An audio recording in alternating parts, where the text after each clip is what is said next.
This hangout is live on the air. Hey, it's almost like doing a podcast. It is. Boy, a couple of podcasts a night, one could get used to this. One could indeed get used to that. There's only one podcast. I don't know what you mean, couple. Yes. So, are we just about ready to get the show rolling? All right. So let me mute my phone here and yeah. Mute your phone. I am going to start the digital recorder, and then I will cue up the music, and then we will. They're out doing that now, by the looks of things. Oh, hey, be nice in the Q&A, you guys. All right. Okay. Here we go. Digital recorder starting.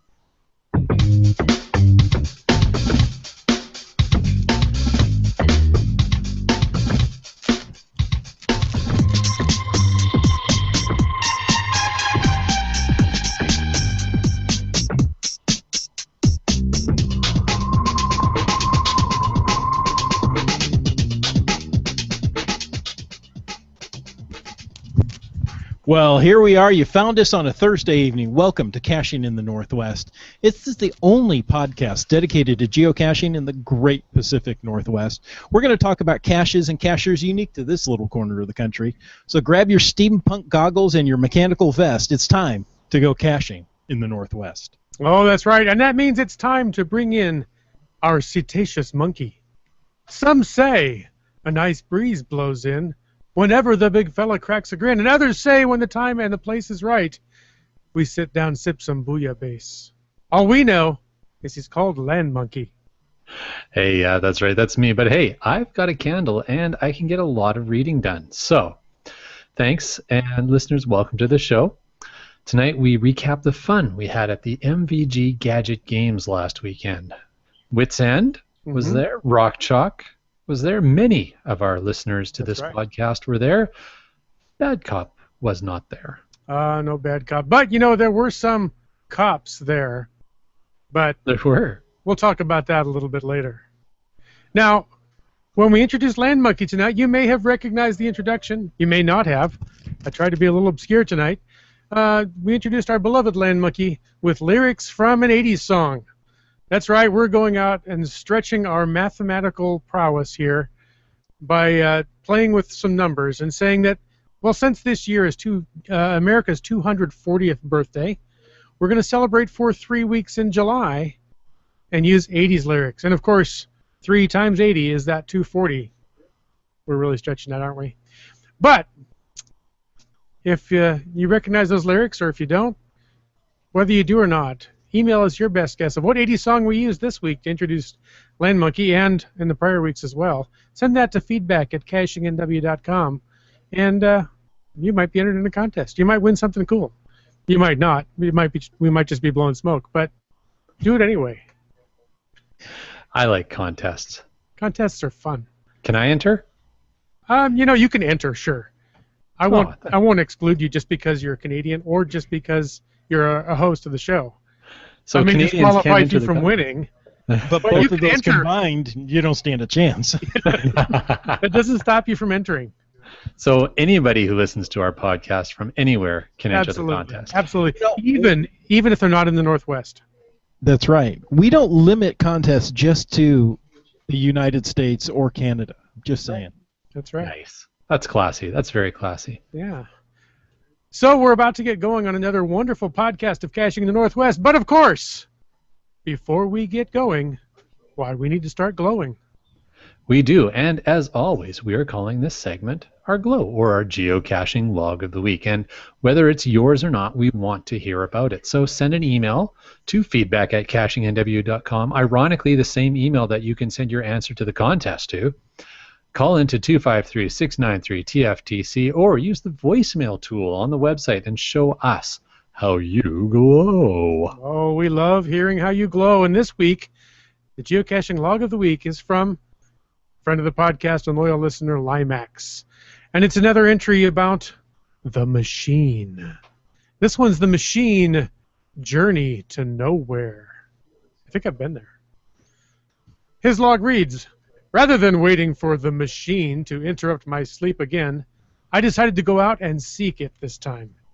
I didn't have a long ways to go from where it had contacted me last, and I found a shortcut to where it was hiding. I snuck up on its hiding spot and was just about to spring when it leapt at me and attached itself to me. Crying out, I tried to reach around behind me and grab it, but it was no good. Seeing as I couldn't reach it, I tried to back up into a tree and knock it off that way. Right before I was going to be free of it, I felt a shock and my body went rigid. My worst fears had come true. The machine was now in control of me. I could hear its malevolent laughter as it walked me out of the place it was hiding and onto the trail. It then started me walking down the trail. I saw several people also out using the trail today. I tried to cry out to them for help, but the machine also had control of my vocal cords. Every time I would make eye contact with someone else, they would always look away and give me a wide berth. I wasn't sure where the machine was leading me, but it looks like I wasn't going to get any help from anyone. After walking for a while, I really wasn't sure how long, the machine led me to a busy street and tried to force me out in it. I had enough will that I was able to resist it, and finally it gave up and walked me parallel to the street. As it was walking me, it kept on forcing me into trees along the way, which seemed to reach out and try to stick more branches up my nose. Somewhere along the way, I must have passed out, because the next thing I knew, I was back where I had started, lying on the ground near where it had first attacked me. I didn't feel like it was on me anymore, but I could still hear the machine's soft, malevolent laughter. I noticed a piece of paper at my feet, which turned out to be the log. I signed it and got quickly out of there. I have a feeling that I may be in big trouble and that the next encounter with the machine may lead to even further difficulties for me. Well, there you go. Another great machine log from Limax. Thank you for sharing that with us, Limax. That was awesome. I do like those machine logs. That if it had been a little closer, I think I would have done the machine series. There you go. Or not. I don't know. Reading the logs makes me a little wary. It certainly makes me curious what the caches are actually like. So I'm shaking in my boots, and I'm not even wearing boots. There you go. Or pants. No. All right. Hey, well, folks, and by folks, I mean my co-hosts, but certainly we want to hear from you guys in the Q&A as well. How was the past week in geocaching or just general outdoors recreation? Well, I'll start off. I was able to get a couple of physical caches and a couple of earth caches this week. Earth caches, as Land Monkey knows, it tends to be his favorite. But, they take you to such great places. And I can't say I found a terrible cache here during my stay, but they haven't been all that creative. There tend to be the disposable food containers. Mm-hmm. Oh, okay. But they seem to hold up well here, so who knows? One I went and found last night. It was very close to my place where I'm staying here, and I thought I'm just going to walk over and get it. I kind of saved it in case I, needed something to do. And I walked over, and it was close to sunset. And I thought, this will be a great spot. It's a great overlook. We'll sit and watch the sunset. I looked for this thing all through sunset, and past sunset, I ended up using the light on my phone. And I got more and more frustrated. Several people had found it before me. Oh, it's easy. Oh, I had to look here. It's just like, I can't figure it out. Well, they had reused a pop bottle as the container. Well, I saw it, assumed it was garbage, and moved on. Yeah. And then once I realized where it was, I couldn't remember where it was. Oh no! Because I didn't store that place in my memory. Because I'm not looking for trash. So that was a bit frustrating. But I went ahead and got it, and that was one of the hardest ones that I found while I was here. Well, you say I don't think there's a bad cache in Hawaii. No, but I don't think it is. That really, it's funny because it reminds me, if I'm not mistaken, the very first cache that I ever took you to that you found was also disguised as discarded trash. It was Crouching Tiger Burning Instep. Exactly. No longer active, but that's a new building now where that container used to sit. Yeah, but that was fun. I, however, did find a creative cache. Well, I used the creative term creatively, let's say. In the spirit of quality over quantity, I surprised Land Monkey and some of the other Metro Vancouver folks, and we headed up Saturday morning, spent 3 hours on the road one way, and attended the MB Geocachers Gadget Games. Had a great time, and drove 3 hours home, in addition to spending some quality time with some great friends. And, you know, for 6 hours driving and a day's adventure, I have one entry more in my log. That was that event. But it was well worth it, and we're going to talk about that in a bit. So that was the extent of my caching. Land Monkey, about you? Well, like you, the highlight for the weekend was the Gadget Games. So, you know what? Let's get into that. Well, interestingly enough, in the Q&A, we have 3 hams and a rose that says the MVG Gadget Games were great fun. They were. Causing Wits End to park in the wrong area was a highlight. Yeah, that's right. Yeah, we arrived, and I'm not that familiar with the park, so I thought, well, I looked at the map on Google before I left and thought, well, I know if I take this road, there's 2 or 3 parking areas. I'm not sure which the right one is. So we pulled in and passed the first one, pulled into the second one, and, well, there's 3 hams and rose standing there outside his car. Certainly this must be the right place. I pulled in. In very short order, while 3 hens and I stood there, the rose came back and said, honey, we need to move the car. We're in the wrong spot. So. There you go. He also adds watching Brylang MacGyver a cache open was fun. I don't remember that. I wasn't there for that one, so. I think they're on the same team. I think 3 hams and a rose and Yeah. Brylang were on the same. we may want to get Same into team. that. Now, before we get into that, I'm sorry, Land Monkey, did I cut you off? Did you talk about your caches, or are we going to talk about your caches as the Gadget Games? We're going to talk about my caches as the Gadget Games. So let's talk about the Gadget Games tonight. Okay, but before we do that, there is a bit of news. Okay. And, you know, it may be a bit more of a reminder, but it's still news and it's still current. Right. So from my side, let me throw out there as a reminder to everybody that when you're out there caching and hiking, do it safely. This past weekend, many of the search and rescue teams throughout BC, and I'm sure Washington as well, but I only really follow the ones in BC, but many of them were activated to rescue hikers and at least one stupid dog. So guys, please cache safely out there, and we can talk about the dog event in the after show. Was that your dog? No, it was not my dog. Okay. And we are talking canine. We're not insulting any caching companions, correct? No, we are not. Okay. But hey, Bad Cop, any other news that we have? Any other reminders? Well, you know, cachers, it's time to submit your hashtag HQ Duck Dash entries. So if you're participating, now's the time. If you recall, this is a travel bug race that concludes on August 20th. You'll need to get a TB to an International Geocaching Day event on August 20th in order to be eligible. There's a few categories to compete in, all shared on the geocaching.com blog entry. We'll put a link to that on the show notes. Now, there is an update. Registration for the Duck Dash is now officially closed, people. However, you can still enter the race by purchasing an official Deadly Duck tag. It sounds like a cartoon character somehow. It does. Those will be automatically entered into the race upon activation, even after the official start of the race on July 20th, which is yesterday as we're recording this show. Correct. And we'll also put a link on the show notes to go ahead and get that Deadly Duck tag.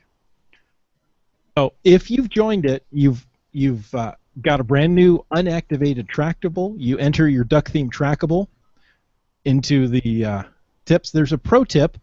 Do not place your trackable in a geocache until the 20th. So go ahead. It's July 21st now as of this recording. Go ahead and put your trackable into a geocache.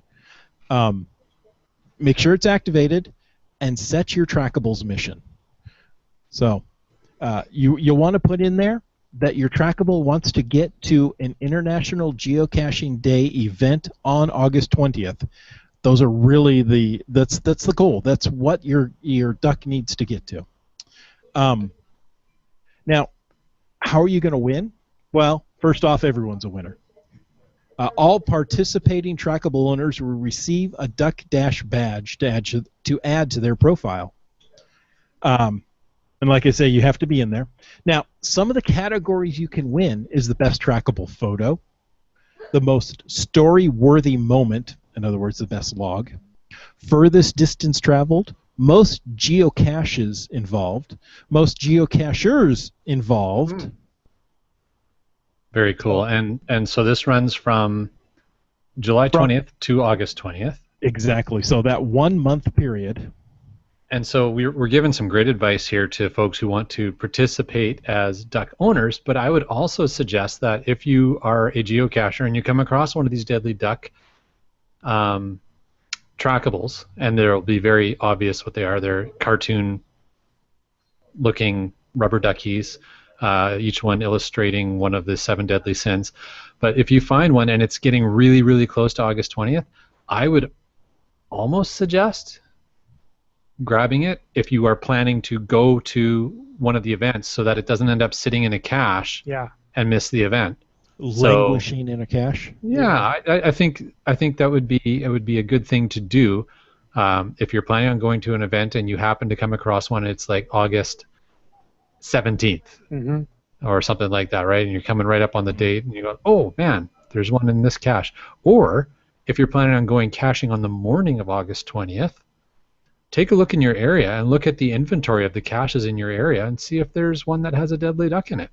And go grab it. Yeah. Nice thing to do. That's great advice. We've all had trackables go on walkabout and never come back, and these could intrigue somebody that maybe isn't up on all the current contests and activities. And hey, I'd like to take that. Whether it's right or not, they might just decide to do that, and then it'll never make it to an event. So you'd be doing somebody a favor, even if you're not owning. Like I said, if you don't own one of the duck trackables, you can still participate and help out the greater good by finding one and bringing it to an event on the 20th. So, August 20th, that is, since July 20th has passed. Unless you have a time machine to go back in time. And if you do, email us at feedback@cachingnw.com because I want to talk to you. But in the meantime, we're talking about the present, and we're talking about this Duck Dash contest. And so, are you guys entered? So, for the Land Monkeys, thanks to Sprouter, listener of the show, we are entered. Awesome. He gave us as a gift one of the ducks to enter into the race, so we have entered into the race in his honor. Thanks, Sprouter. And, roll over. Ding. Nice. So, yeah, we are. How about you, Bad Cop? I am not. Being on vacation during this time, I didn't think it was a wise idea to order something, have it delivered to my house, and not be there. So, no, I didn't. I didn't enter. But I'll look forward to the next one. There'll be one next year, something similar, right? Yeah, and likewise, I'm not on vacation, but judging by my, over-exaggerated geocaching activity log, it's just not fair for me to try to go out and do that. But you know what? Y'all have inspired me, and as we approach August 20th, I just may do a local search and try to find one and move it to an event just to help out the cause. There we go. Nice. Are either of you planning to host an event? Not on the 20th. I might host another event one of these days, but I don't have an International Geocaching Day event planned. Oh, there's a mouthful. We will be at an event that I was working with someone else to determine who was going to host it, and they wanted to host it, and I was like, hey, absolutely, go for it. So cool. We will be attending one on the late morning of the 20th. Nice. Once I get back, I'll get back into the swing of things and look to see if there's one in the area. If not, I could host one. We're still 4 weeks out at this point. Plenty of time to submit your entry for an event. Yeah, absolutely. That's true. Well, speaking of events, activities, and other goings-on, I'd like to tell you about a little news about Helena's GeoTour. Now, you might recall, and if you haven't recalled, go back and listen to some old episodes, that we interviewed people from the Helena GeoTour, and the Land Monkeys actually participated in the Helena GeoTour, brought back some really cool swag, of which I still have a flashlight right here. It was cool. Now, guess what? They've added a new twist. Ooh. Oh, those crazy cachers over in Helena, they've added a new twist to the game of caching, and it's a point system. Like they point to the cache this one right when you there. get there? And this one right there. Take a dog with you. Right there. It's a That's pointer. it. You as you find caches, you just point at them. You don't even have to log. No, that's not it at all. Original geocaching's fundamentals are, well, finding clues to locate the cache or treasure. But now, if you go to Helena, you can earn points, and by visiting Helena's landmarks and historical places. The program coordinator of Visit Helena, Anna Strange, said, "We've changed it to a point system so people who are geocaching in Helena can earn points by finding geocaches for playing or purchasing admission at some of our great tourist attractions, or by staying in some of our hotels."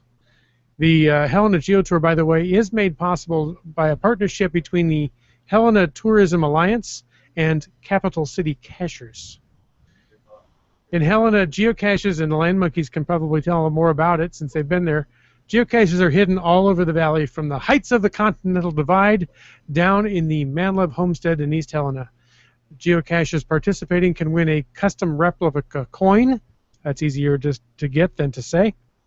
The coin has the Capitol building or a fire tower trackable bug, depending on how many points are earned. So different prizes, different points, different prizes.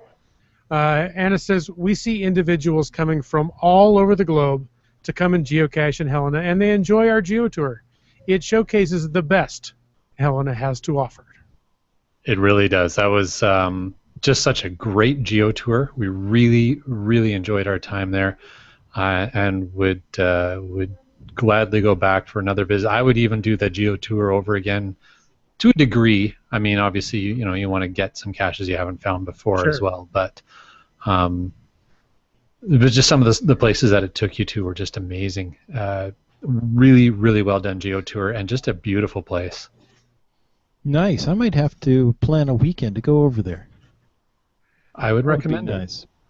In the Q&A, Die Monkey, who so graciously went ahead and searched geocaching.com on my behalf, says there are only 3 events in Washington on the 20th. One is in Eastern Washington, the Going Ape event, and the breakfast event before the Ape event. We need something local. Well, there you go, Bad Cop. Time to step up and host an event. Yeah, maybe we have to host something early, right? Because we want to go do the Ape event as well. So I'm free about 4 a.m. Let's do it then. Okay. And who isn't around at 4 a.m.? Yeah, everybody's around. Everybody's pretty much got their calendar wide open at that point. I think so. Unless you're doing an airport run, you got it made. Yeah. Oh, that's awesome. Well, hey, why don't we start getting ready to recap some of the fun and the adventure of the Metro Vancouver Gadget games. And folks, if you missed the fun, we want to encourage you to check the Metro Vancouver Geocachers Facebook and Twitter feeds. Mm-hmm. There is a video that was created, and it's out there. We'll put the link to the video and the links also to the Metro Vancouver Geocachers Facebook and Twitter feeds on the show notes, so that you can get connected with them. It's a good organization just to keep tabs on what they're up to. Mm-hmm. I hear they have good people in that club.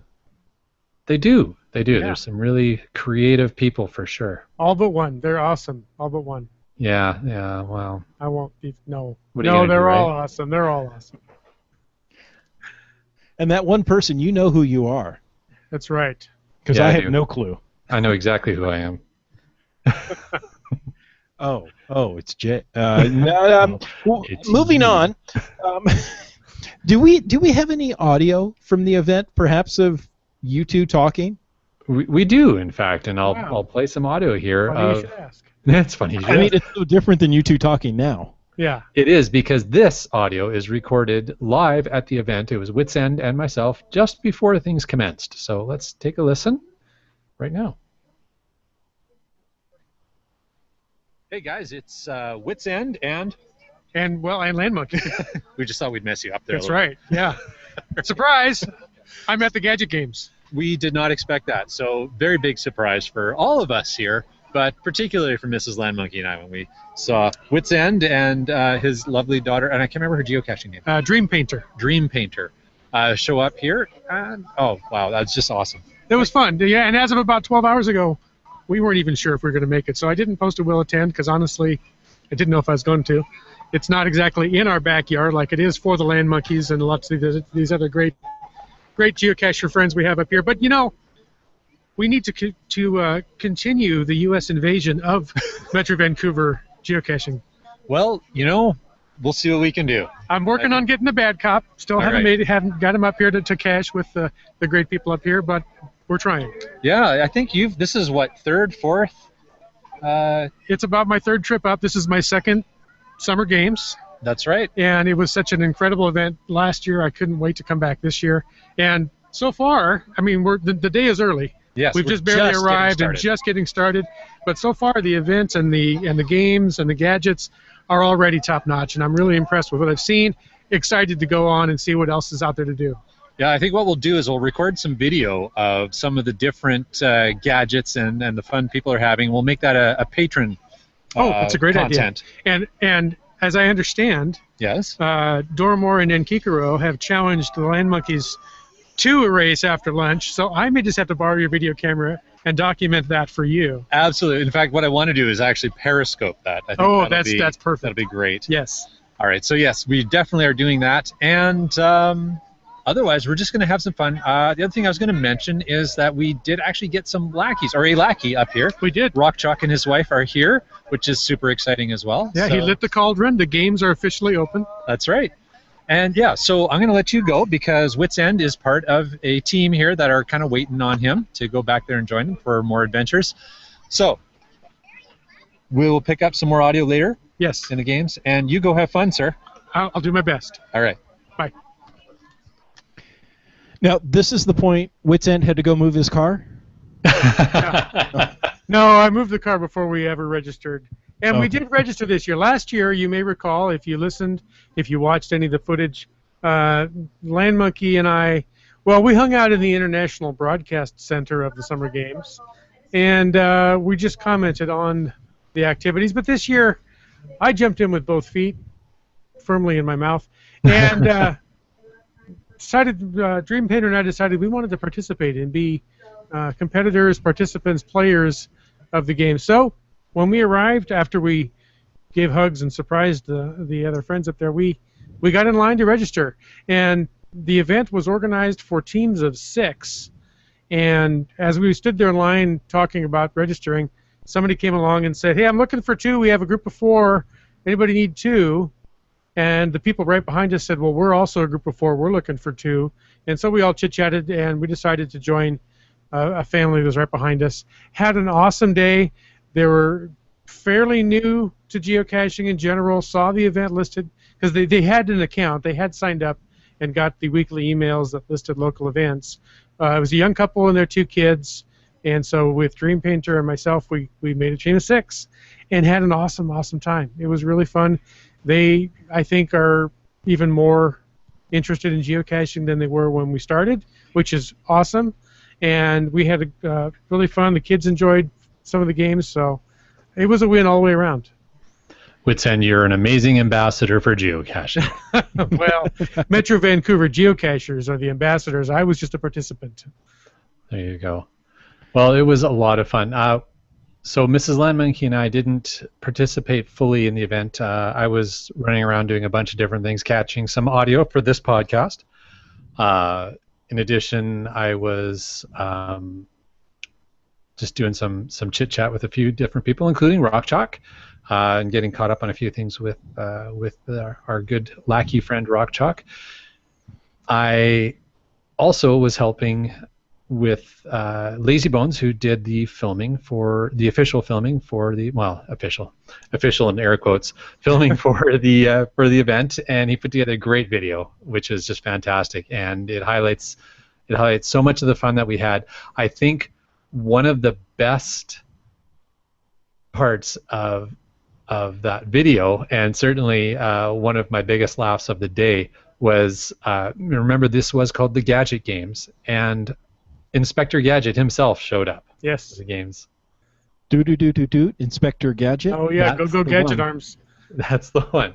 One of our local geocachers went to the nth degree and dressed up quite amazingly like Inspector Gadget. It was very funny. Oh, that was just a guy in a costume? I thought that was the actual guy from the cartoons. I can Of see course why it you was. thought so. Yeah, that was excellent. No, he's a lot of fun. He's a crazy character. He's always up to something funny.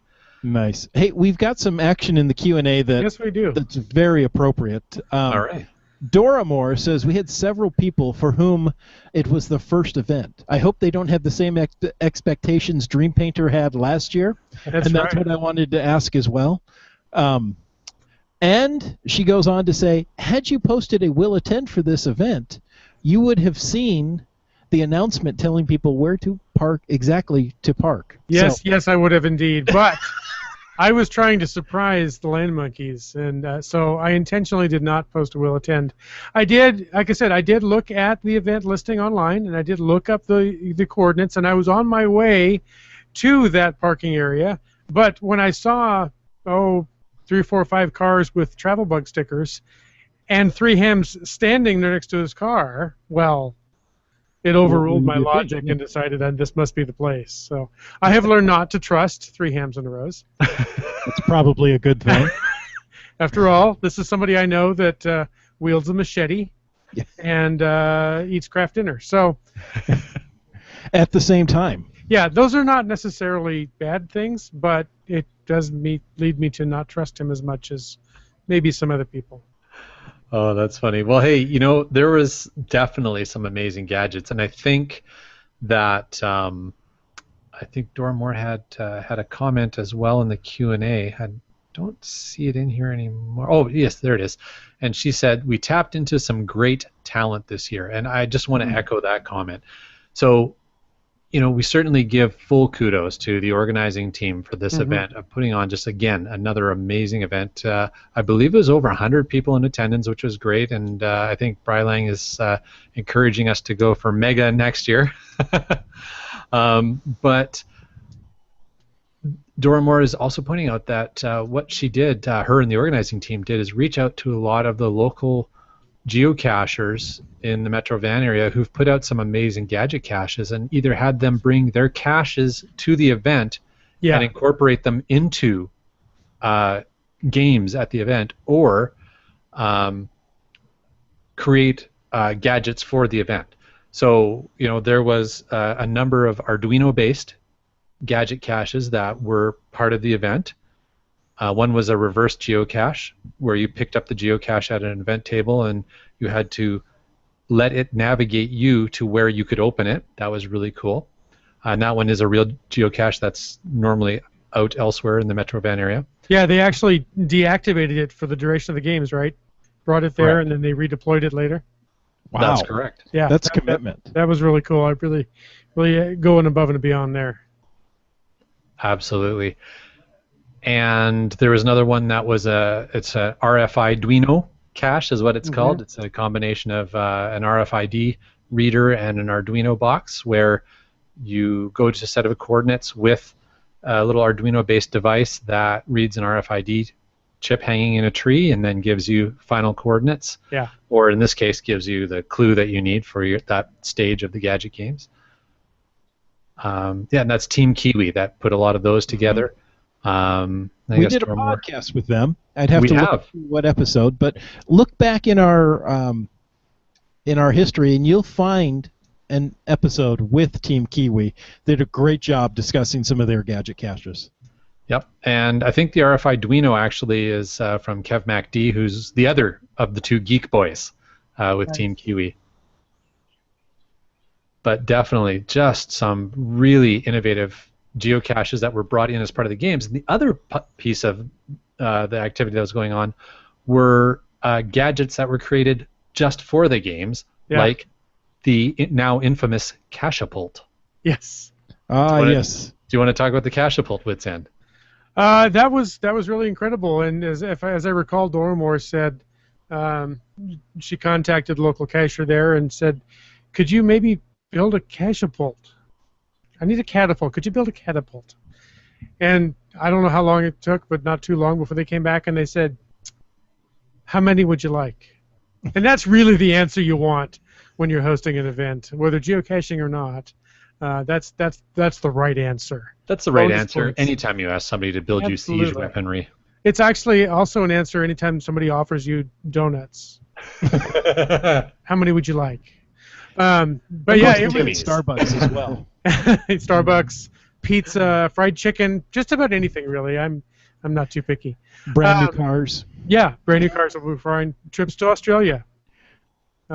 You know, they do everything different. Wow, down there. throwback to the first couple episodes of this podcast. Hey, you know, I try to maintain a common thread. If you've got a running theme, run with it. That's right. So this year, this Cachapult, you know, in my vast experience of, well, one Cachapult, It's you, infinitely more than I have, by the way. yeah, well, you launch beanbags. There were a variety of beanbags of different sizes and weights, and the goal was to launch the beanbag from the Cachapult towards the target. And I thought, you know, certainly nobody more appropriate to host and run this particular gadget than Catapult Jeff himself. And so if you hit the target, go ahead. I have to know, did Catapult Jeff build it? I mean, with his name and all. No, he didn't, but he was the operator of it. He was the operator, and he did a fantastic job. Six noisy hikers were the ones who built the catapult. Yeah, and it wasn't even a noisy Cachapult. No. It operated quite smoothly and quietly. So we approached the Cachapult with our team of 6, Canadian family of 4, Dream Painter and me, and we proceeded to launch beanbags at the target. And if you hit the target with the beanbag, the bottom of it opened out and dropped out the cache container, which then gave you the clue that you needed to complete the total puzzle and solve at the end of the day. So we let the children go first. They launched, they missed. I think maybe Mom and Dad may have launched before, I don't remember. I have to say, proud of my daughter, proud of myself, we each hit the target when none of the family of 4 did. And I commented that perhaps it was the common thread between Americans and weapons.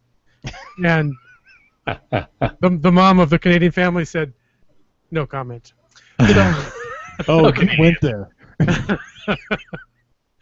But no, it was quite fun, and we did hit the target. We did retrieve the cache. And if you hit the target on the first or second try, the host graciously let everybody on the team launch the Cachapult at the target just to get the experience. So really, really fun. Well built, well fun. And, you know, check out the video. Check out Land Monkey's Periscope if it's still on live and on the interwebs. There, he did an extensive video of the Cachapult. I saw that. Let's see. In the Q&A, apparently we're having some video encoding issues. Lots of people are complaining about that. Sorry, I must be Hawaii. I can't control the Googles. Yeah, it's just, if you're listening and you're having trouble watching us, I would just say maybe even just pop out, and reconnect, because it's working just fine for the 3 of us. So it might just be some sort of Google-related silliness. I thought maybe somebody was talking about me when they said colored nonsense, but no? Okay. That's colorful nonsense. Oh, okay. Doramore says Noisy Hiker number 2 built it. I asked Catapult Jeff if he could oversee it, and he didn't even ask me what it entailed. He just said, sure. Well, wouldn't you if somebody said, I have a catapult and I need you to supervise it? Yeah. Absolutely, I would, and I know that Catapult Jeff would as well. However, I think Catapult Jeff would have agreed to run anything Doramore asked of him at the event, whether it involved a catapult or not. This is true. He's a very good guy. Yeah. Jumping back quickly, in the go for it. Doramore asked Team Kiwi for one of his gadgets, and he volunteered 2 more. So it was a bit of luck for us. Yeah. That's awesome. Where did I see it? Wet Coaster had a comment about a birdhouse. If you want to pull that one up. Birdhouse was excellent, says That Wet was Coaster. excellent. There you go. So the birdhouse was another gadget cache made by a different local cacher who, again, his caching name's Muriki, and he comes up with just really neat handmade caches that he crafts in his workshop and then puts out. And you know, if a Meraki cache gets published, it's going to be a quality cache, which I love that. And this one was no exception to the rule. It was really neat. I'm not going to spoil anything about it, just tell you guys that if you're up in this area and you see Mariki, M-A-R-I-C-K-Y geocaches, they're worth checking out. Nice. Now, some of these I know have been pulled from the wild, shall we say, but any new caches, are they going to be put out in the wild? So the Mariki one is. Yeah, that birdhouse is destined to be deployed. Yeah. Nice. So if somebody as unfortunate as I, who was not able to attend. Yeah, and we all really feel for you over there in Hawaii, by the way. I think anybody who didn't attend is unfortunate. As it may, no matter where they happen to be at the time. So some of these caches are available. We could, in a small scale, recreate the Gadget games. In a sense, you could drive around the wider part of Metro Vancouver and find most of these things. You could experience the Gadget caches. You would not experience the Gadget games. You had to be there. Yeah. Apparently, they're still having issues. It's Wet Ghoster says, popped out, back in, and oh man, the colors. Yeah, I think you should read that as, oh wow, man, the colors. Bright Lang says, the colors are fabulous. At least the audio works. Oh, wow. Well, I've got a face made for radio. There you go. Three Hams in a Row just sent me an instant message of a screenshot of what he's seeing right now, and it's very unusual. It looks like a pool table is trying to eat a hallucinogenic mushroom dream. Nice. Nice. The best way I can explain it. Well, and if you can arrange those colors in the proper fashion, you will have solved the Gadget Games podcast episode of Caching in the Northwest. There's this puzzle in this episode. B Mars says videos working on YouTube but not Google. Oh, okay. Well, go over to Google, people. No, working on YouTube, not Google. I know, so it's more enjoyable on Google. Oh, so if you want that effect. That's right. Oh, that's funny. All right. Well, hey, once the game's wrapped up for the morning, we did record some more audio with Rock Chalk. We can take a listen to that right now if you guys would like. Please. All right. Well, let me cue that up. We're live. Okay, so we're here we're at lunchtime of the 3rd annual Metro Vancouver Summer Games.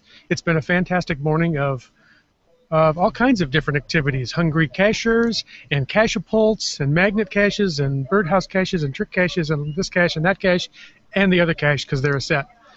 But we are blessed and thrilled and thankful to have Rock Chalk with us here, official lackey representation at the Metro Vancouver Games. And I'm from the same side of the border as Rock Chalk here. So how was the drive up this morning? Oh, it was fine. I mean, if you're like I am from the Seattle area, and I'm actually a little north of, I'm in Linwood, which is the northern part of the kind of the metro. But straight out of Linwood. Yeah, straight out of Linwood. That's right. I think that's a movie, isn't it? Straight out of Linwood. I think there's a song that goes with it too, but no, there should be if there's not. Rabbit Trail. That's right. That's right. No, but I've had a few people say to me, "Oh, so did you come last night? Did you stay overnight?" Like sounding like it was such a long journey, like you had to pack supplies and everything. And I'm like, it's not a bad trip. We got up this morning, we left the house at 6:30 or 7. We stopped and did a few caches along the way. We were here at the event started at 10. We were here early, so it's a really pleasant drive up here, and we're going back today. It's not we could have stayed and made it a weekend, but we thought hey, it's not that bad of a drive, so we can easily go up and come back. And so a really nice trip, and it's been a great event so far. Awesome. I can agree. I can vouch for that. We had breakfast at home in Tacoma, hit the road about 7 a.m. and pulled in here plenty of time to register and participate in the games. Yes, it's another country. Yes, there's an international border crossing, but it was a 5-minute wait. I was in and out. Yeah, absolutely. I almost made it a much longer trip because I started to get in the car without my passport. But didn't. So yeah, made it here. It was great. So that's the key, is the passport. You do need that. That is important, or an access card, or whatever you need to get across the border legally. That's the operative word there. There are other ways, but we won't go into that. Well, my wife and I did have a moment this morning where right before we left, I said, "So don't forget your Nexus card," and she said, and she goes, "Look," she never could find her Nexus card, and we had to bring her passport. So when we got up here, I was giving her a little bit of grief because I'm like, the Nexus lane has nobody in it. And it was only, like you said, it was only less than a 5-minute wait, so it was no big deal. But I was like, it'd be even less if we were over there in that Nexus lane and you forgot your card. So, but yeah, totally easy to get up here. Anybody that might be concerned that it's like difficult or that it's not worth the time, it totally is. So if you're coming from Washington, don't let that border scare you off. It's for great events like this, it's totally worth it. Fantastic. Well, we're so delighted to have both of you guys up here to join us for the 3rd annual Metro Vancouver Summer Games, the Gadget Games. So speaking of the Gadget Games, Chris, your thoughts on what you've experienced so far? Oh, it's so well put together. It's obviously, somebody's yelling at you, Land Monkey.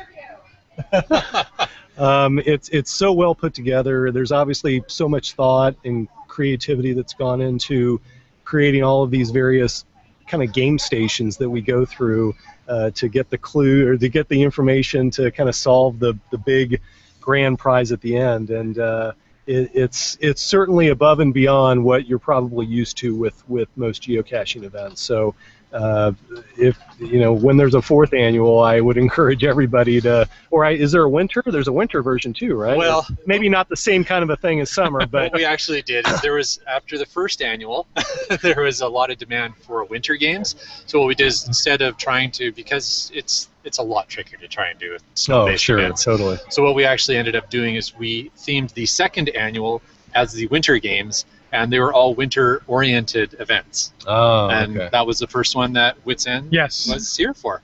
Yeah, did the summertime winter games, and the creativity up here is just incredible. Absolutely. There's just so you need to come up and experience that. And today, again, the Gadget Games, the events, all the stations, the games, the gadgets, they're top-notch, really well put together, and the event itself, on top of that, is really well put together. They've got everything laid out in stations, so you're really never having to wait in a long line to get to the next event. It's just really well thought out. I'm very impressed. And there's a cauldron, just like at the Rio Olympics. I understand there was also a police escort. There was a police escort for me as I brought the torch in. And I had to share a pair of tandem skis last year with Land Monkey. Is that right? So wow. I didn't get the police escort. Okay, I had 2 You've police raised the officers bar. welcome, and I hope people actually. Maybe there will be a link to. You took video, right? There will be video. Okay, so people can see what we're talking about. So you don't actually think there was a real police car, but but there was a real police car in a way. So hopefully people will watch that video. I can't wait to see it and relive it. And speaking of video, I think we're about to take a video of the Land Monkeys in a challenge race. That's right. Yeah, I am being whistled at and harangued. I have to get going, so we'll maybe cut the interview here and pick up later. But we are about to have a challenge race that the Land Monkeys have been challenged against the organizers of the event for the FTF boxcar race. And as I have stated, I am rooting for my co-host. I appreciate it. All right. Well, thank you very much, Chris, and thanks for coming up. We really appreciate it. My pleasure. It's been a blast. All right. So that was a lot of fun. Sorry, Bad Cop, you wanted to say something? I was going to say, with those two talking about the border crossing so easily, maybe I should go up there. You really should. Yeah, it's a passport part. I got to go renew it. We were just talking here that my son wants to go to Europe this summer, and so he needs a passport, and so we'll just renew ours at the same time. Yeah, you get that passport, and we'll road trip to Vancouver. Okay, deal. It's not that big a deal to get up there. It's not that far. We did it in an easy day trip. I extended the invitation to several local Tacoma cachers to join me. I had room in my car, but as it turned out, it was just Dream Painter and me heading up. We had a great time. And was it the event she expected, Dream Painter? Then? It was, yes, it was excellent. Yeah. She thoroughly enjoyed it. Had a great time. Nice. And we hung out afterward and had some time visiting, social time with the Land Monkeys and other friends up there. It was great.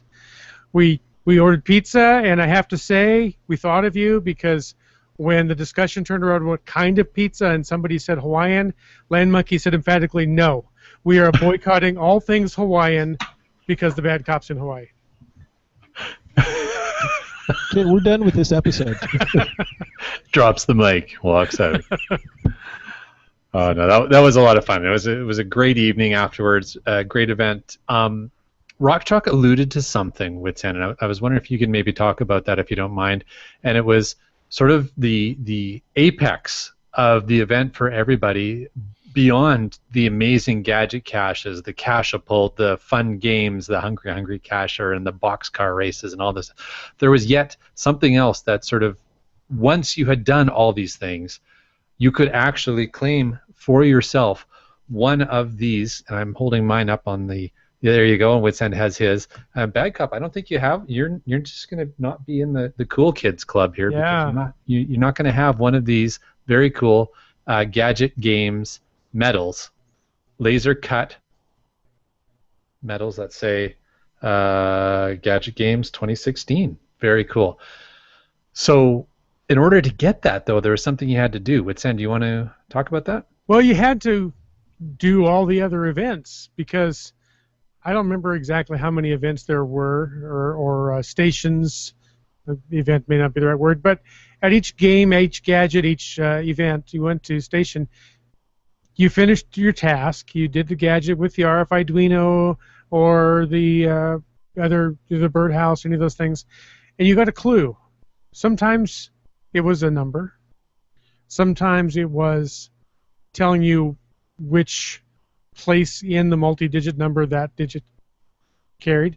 Like it said, the digit you received at this event was the 4th digit, that kind of thing. So when it's all said and done, and if you watch either Land Monkey's Cache-a-Pult Periscope video, if it's still up, or the official Metro Vancouver Geocachers video that's online. I watched it tonight, by the way. Really well done. You got to go to the treasure chest, the prize chest. And it was yet another gadget. It was a box, well-built box with a digital keypad that you then entered the number that you worked hard at all the other gadgets to come up with. And if you got the number right, the box opened. And you were able to choose your own trophy laser-cut wood badge. Souvenir I will treasure always. Well, Wits End, while you're talking, I see it behind you, last year's Winter Games. That's right. They're up here on this side. Medal. So it's just very nice. You know, you've got something that you earned, and that gives you a souvenir of your time there. Very nice. Yes, I also have a steering wheel from a police car. Yeah. Because at the end of the event, we had a door prize drawing with great different prizes to be won. And when the police car steering wheel came up, our ticket was drawn. So you need to go online and check out those videos and see exactly what a Gadget Games police car looks like. And that's true. The Land Monkeys had a little personal experience with that, but we don't want to spoil that too much. Let's just say we've had our first unofficial Leo. So. Interesting. Yeah. That may be another show. Yeah. But yeah, that was a lot of fun. Oh, go ahead, back up. I'm watching the Q&A. Yes. And Wet Coaster says, I don't know how... I didn't select it. I don't know how MVG can top it next year, but I'm sure they will. And I remember this exact question last year after the Winter Games of, I don't know how you can top that. That's right. So that raises the big question, will there be another Summer Games next year? Right. Well, that's a really good question, and I've talked to the organizers of the event a few times about this, and many people have been asking them and encouraging them to do it again next year. So the official answer is stay tuned to Metrovan Geocachers' social media and to this podcast to find out. Decisions are being made. VIPs are being consulted through the summer to determine what may transpire next year. So there's no commitment, but there's no definite no. What if a bad cop comes up?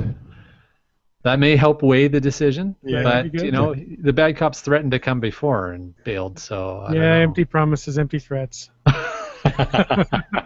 But I would also like to use the platform of our podcast to encourage other listeners and geocachers in the U.S. to come up next year.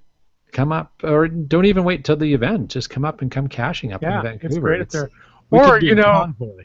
a group of creative, gadget-minded U.S. geocachers could host and create a gadget event in the U.S. Ooh. I bet I know somebody Just saying. you could get a few props from if you needed something. Just saying. There you go. But yeah, so that's the official answer that I've gotten back from the event organizers. So I think there's a possibility. There's a lot of things going on in the planning funnel, let's just say. So we're not sure what exactly is going to transpire in the Metro Van area next summer.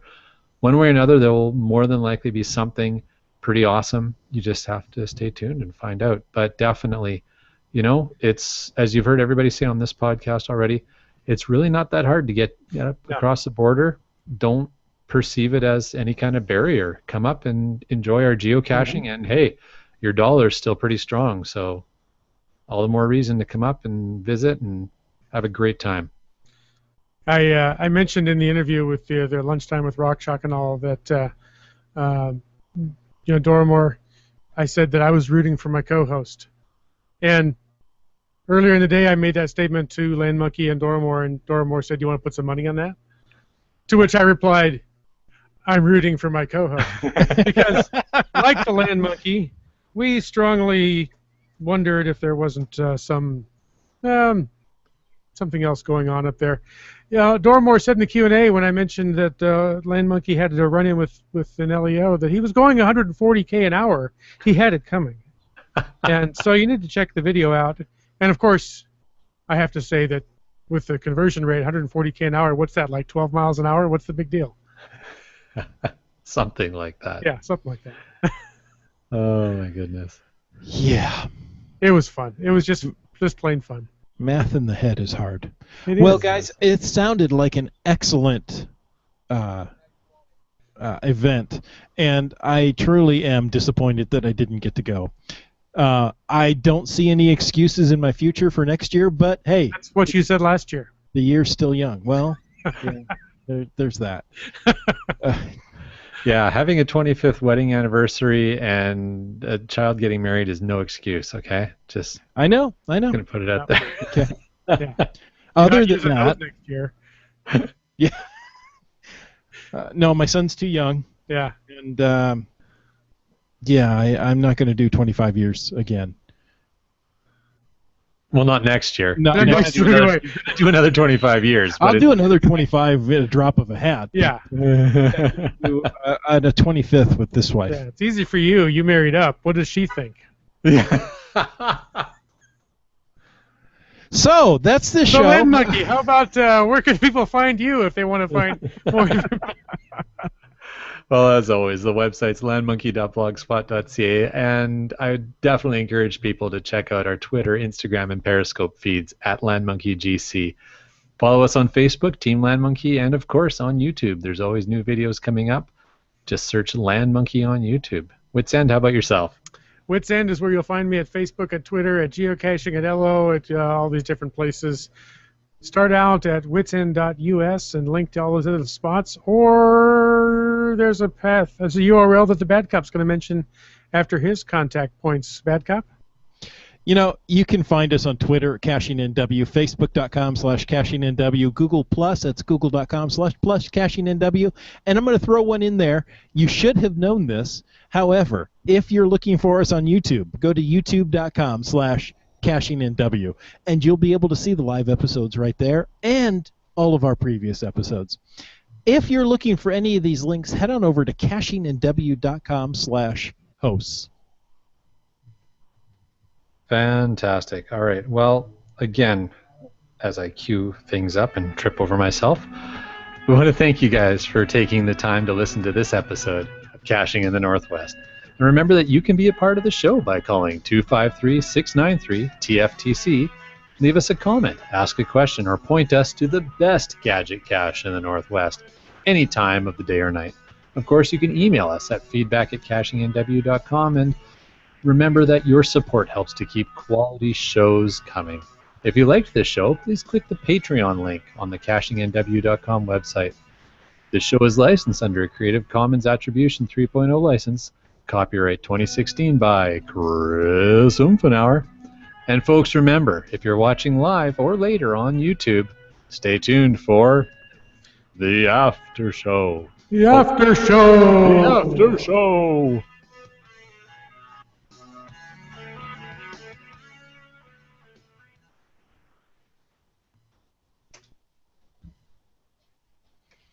Nice. And we're clear on the recording. Well, guys, it's already 10 o'clock. Let's see if we can clear some of these Q&As, and we'll move on. Wet Coaster says maybe next year the events could be lab caches. Bryling says lab caches only show up at mega events, to my knowledge. Well, and I guess we have to be a mega event. Okay. Well, you're going to have to work on that. Dora Moore says, Jeff trusts me. Insert evil laugh here. I would imagine that's Catapult Jeff she's referring to. Yes, exactly. Yes. And I accidentally clicked on the one from IHAM that says, should have done Cedo, then you would have found the cache. Right. Oh, I think that's the empty bottle cache. Yes. Yeah, Coke bottle. Yeah. Let's see. Okay, 3 hams. He's trying to defend himself here. He says, full disclosure. I ended up in the wrong parking lot because I saw GeoNav pros getting into his Inspector Gadget costume, so I pulled over. Then Wits End saw me and pulled over. Yeah. So it's actually Inspector Gadget's fault. Absolutely. Yeah, GeoNav Pro. There you go. Dora Moore, in referring to Wits End surprise, says it was a very pleasant surprise. I was so happy to see you again. Thank you. I appreciate that. B. Pendragon says cosplay equals costume play. Sounds like this guy actually followed both parts. Yes. The Inspector Gadget. Yes, you did. Yeah, definitely you have to check out the video. It's pretty awesome.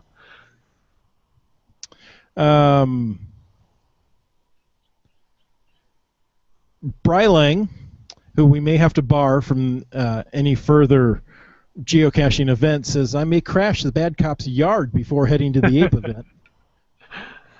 IHAM says, maybe something in referring to the event, the geocaching day event. Yeah, maybe something the evening after the ape event. That'll work. That's a great idea. Yeah. I guess technically you'd get your souvenir by going to the ape event. Right. And that would probably also qualify for if you brought the ducks to the ape event, and as long as you drop them or dip them into the event. Now, but still, is it any event on the 20th, or does it have to be an International Geocaching Day event, or is any event that day an International Geocaching any Day? event that day is an International Geocaching event, is my understanding. But hey, you know what? Brylang can certainly weigh in on that one. Brylang says, I like the Bad Cops Hawaiian version of the opening dance. Yeah. Yeah, we'll miss that next week. That's right. And if you pull up that link that B. Pendragon posted, it's actually quite entertaining. I'm looking at the... One of the old school media player visualizations? Yeah. I remember those. Let's see. If I have to say, I've never looked better, actually. Really? Yeah. You know, that doesn't surprise me. Ouch. That's what IHAM says, is ouch. Well, I wonder what his was in reference to. Oh, wow. That was bad. That's entertaining, isn't it? Yeah, it is. I said I've never looked better. Look for cash, not trash. The Bad Cop 2016. You're being quoted now, are you? Yes. That's funny. Brylang says, I would say that any event on International Geocaching Day would qualify, but I'd ask HQ if you want a definite ruling on that subject. Okay. There you go. Well, I believe prior to August 20th, we will have Rock Chalk on the show. I believe August 11th. There you go. We're scheduled to have Rock Chalk on the show, so we can ask him then. Of course, at that point, it would be too late to create an event, I think. Right. Yeah, Now, I think so. Be right on the cusp either way. next week will be just prior to the first of the geocaching.com secret missions for this summer. That's right. So that will be interesting. We speculated. It's different than a speculum. We speculated last week on what it could be, but next week we'll know. We should get an email here within a couple of days on the idea of what it is. So That's right. interesting. Yeah. Well, that was fun. Mhm. Good QA. Good lively QA tonight. Thank you, Thanks, all of our everybody. listeners. Thank you Yes. for putting up with Thank you these so terrible much. video That issues. was awesome. Yeah, I apologize for that. I mean, I'm sure it's your fault. I'm sure it is. I'm sure there's some storm. Well, we've got a huge storm here in the Pacific. Hurricane. It's a D. Dano. I don't know. Hurricane DNF. I can't remember if it's a hurricane, a tropical storm, but there's something that's going to come up. We're going to be flying out as the day before it starts to hit the islands. But Good choice. yeah. Yeah, well timed. Thank you. I worked it. And then there's E. I think it's Elaine that's following that. So the Hawaiian Islands could get slammed here in the next couple of weeks. With But it's that time of year, though, right? Like lots of rain. Yeah. middle of the summer. Yeah. So Yeah, Wet Coaster says there's a problem with both podcasts tonight. It was not a good night for podcasting. No, I'm the connecting. Well, no, Land Monkey is too. well, and of course, once again, I have to say, I don't know of any other podcasts but this one. There So- you go. Oh, I Hey, like Big Well, that. at Cup, least our I- audio worked consistently on this one. I want to mention this while we're still live in the after show. Well, hang on. The after show. Because there was some discussion as the event wrapped up and most people had dispersed. Now, when you did all the gadgets and you got the combination and you opened the chest and you got your treasured badge here, they're all the same on the front, but they're painted different colors in the back. So you got to choose. Jay got a nice blue one. I like warm colors. I picked this nice red one. So when all was said and done, and we were packing up our cars and heading out, Dora Moore came up with the open chest, and there were some extras, and she said, "Would you like to take one for the bad cop?" So I have one here for you. I'm touched. Now here's the rest of the story, because Uh-oh. of course we had to decide. Well, what And color? now, the rest What color of the should we story. pick for the bad cop? And somebody suggested to get a nice pink one for you, but this one was chosen specifically for you because somebody, and honestly I don't remember who it was, said, well, pick something as opposite from Ohio Buckeyes, so we picked a nice Michigan blue one for you. I will graciously accept the front of that. However, now with the description, I will never acknowledge there's a back side to that. So I just wanted you to know the whole story, and somebody out there in our listening audience can enjoy. You got to hear it live on the air. That's There you funny. go. And the Q&A I love. The Q&A. Yes, one shall be the says, counting of the podcast, and the counting of the podcasts shall be one. Thou shalt have no podcast before cashing in the Northwest. Yes. Okay, you guys can stay. And no, Dora Moore, it was not Dora Moore that said Michigan blue, so That's funny. you can go up and see her again. It's just yes, Dormore there. It wasn't me. I ham. Thank you. There'll be a counting of the podcast. It's humorous to me, the Ohio State-Michigan rivalry. It's something that is entertaining. I don't necessarily take it, to heart, but if I see somebody with a Michigan shirt, in fact, there's a cashier in our area that almost to every event he wears a Michigan, University of Michigan sweatshirt, and I come up and I say, "Hey, go Bucks!" Yeah. And he's like, "Oh, yeah, I'm wearing this." Yeah. It doesn't mean much to him, but it's just one of those things that when you see the rivalry, you have to acknowledge it. That's funny. Cool. Well, I guess that kind of wraps up the Q&A and I think so. the after show for tonight. Yes, thank you, folks. Next week I'll be in my own studio, so you're going to see something, well, that you're used to seeing. And the sound should be good, and everything will be back on track. So I appreciate you sticking with us during vacations and during... IHAM says, "Is that cash and scary?" Yes, it is. Thank you for sticking with us as, our summer schedule interrupts Yeah. the normal quality of our podcast. So until next week, get out and get caching in the Northwest. Safe.